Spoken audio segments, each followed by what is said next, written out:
38ാമത്തെ ദശകത്തിലെ ഭഗവാൻ ഇവിടെ വന്ന് അവതരിച്ചൂടെ. ഓരോ ദിവസവും ഓരോ ഹൃദയത്തിലും കൃഷ്ണ എന്ന് നമ്മൾ ഉച്ചരിക്കുന്ന സമയത്ത് ഭഗവാൻ വന്ന് അവതരിക്കുന്നു. ഇന്നിവിടെ ഭഗവാന്റെ കാരുണ്യം കൊണ്ട് അല്ലെ നമുക്കൊന്നും സാധിക്കില്ല, നമ്മൾ ചെയ്യാൻ പുറപ്പെട്ടാൽ പോലും ഭഗവാൻ എന്നാ ചെയ്തോട്ടെ, നാരായണി എവിടെ വായിക്കട്ടെ, നാരായണി എവിടെ നടക്കട്ടെ എന്ന് ഭഗവാൻ തീരുമാനിക്കാതെ കണ്ട് ഒരിക്കലും നടക്കില്ല.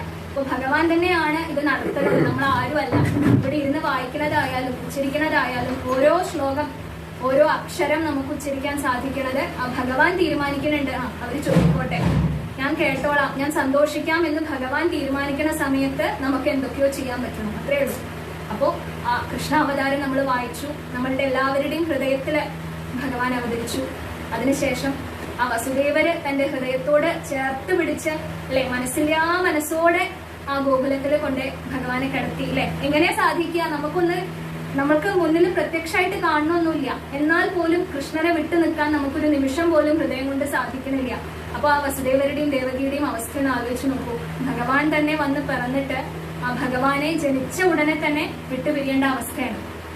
എന്നാലും അവരത് ഭഗവാന്റെ ഇച്ഛ അനുസരിച്ച് തന്നെ വീണ്ടും അതാണ് ഓരോ കാര്യങ്ങളും നടക്കുന്നത്.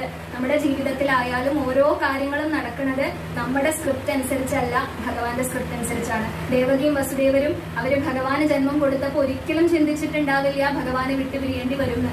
പക്ഷെ സാഹചര്യം അതാണ്, ജീവിതം അതാണ്, പ്രാരബ്ധം അതാണ്. അപ്പോ അത് ഭഗവാന്റെ സ്ക്രിപ്റ്റാണ്, അതിനനുസരിച്ച് നമ്മൾ ആടിക്കൊള്ളുക, അത്രേ ഉള്ളൂ. ഭഗവാനെ മനസ്സിൽ ചിന്തിച്ചുകൊണ്ട് നമ്മൾ ആ സ്ക്രിപ്റ്റ് അനുസരിച്ച് ആടുക, അതല്ലാതെ നമുക്കൊന്നും ചെയ്യാൻ നിർവാഹമില്ല. അവിടെ ഭഗവാനെ ലാളിക്കാനും വളർത്താനും ഒക്കെ ഉള്ള ഭാഗ്യം ഭഗവാൻ തീരുമാനിച്ചിട്ടുള്ളത് ആ യശോദാദേവിക്കും നന്ദഗോപർക്കുമാണ്. എത്ര നമസ്കരിക്കണം ആ യശോദാപാദത്തിൽ അല്ലെ. അനേകം ഭക്തന്മാരെ അനേകം കവികളെ വീണ്ടും വീണ്ടും പാടുന്നു. ഇന്നും ഓരോ ഭക്തരും ചിന്തിക്കുന്നു ആ ഭഗവാന്റെ ആ ബാലസ്വരൂപം കാണാൻ, ഭഗവാന്റെ ആ കുസൃതിയും വികൃതിയും ഒക്കെ കാണാൻ. ഈ ലോകം മുഴുവൻ നമസ്കരിക്കണം, ഈ ലോകം മുഴുവൻ കൊണ്ട് നടക്കണതായിട്ടുള്ള ആ ഭഗവാനെ ശാസിക്കാനും പാലൂട്ടാനും ഉറക്കാനും ഒക്കെ സാധിച്ചിട്ടുള്ളത് ആ അമ്മയ്ക്ക് മാത്രമാണ്. എത്ര നമസ്കരിക്കണം ആ അമ്മയുടെ പാദത്തില്. ഇവിടെ അനേകം ഭക്തന്മാർ അനേകം കവികള് ആ ഭഗവാന്റെ ബാലലീലകൾ പറയുന്നുണ്ട്. മെൽപ്പത്തൂരും ഇവിടെ പറയുന്നുണ്ട് അല്ലെ. നമ്മൾ ഓരോ ദശകങ്ങളായിട്ട് കണ്ടു. 37ാമത്തെ ദശകത്തില് ആ ഭഗവാന്റെ ആ ജന്മ ഉത്സവം ഗോകുലത്തില് നമ്മൾ കൊണ്ടാടി. അതേസമയം തന്നെ മധുരയില് അവിടെ ജഗദംബിക കംസനായിക്കൊണ്ട് ദർശനം കൊടുത്തു, അനുഗ്രഹിച്ചു എന്ന് വേണം പറയാൻ അല്ലെ.